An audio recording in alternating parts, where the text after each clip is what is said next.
I'm about to teach y'all how to sound like TwinUzis on BandLab, or basically the vocal presets needed to sound like him. But before we get into it, please make sure you leave a like and subscribe. You ain't even gotta listen to any of the music on the channel, just subscribe, I really appreciate it. Let's get into it.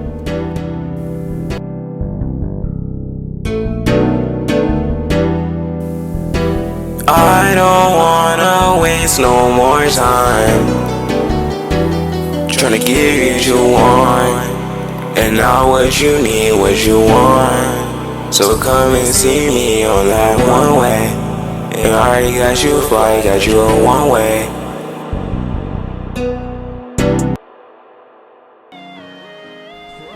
We gonna first do the ad lib, and you need to turn the auto tune all the way up.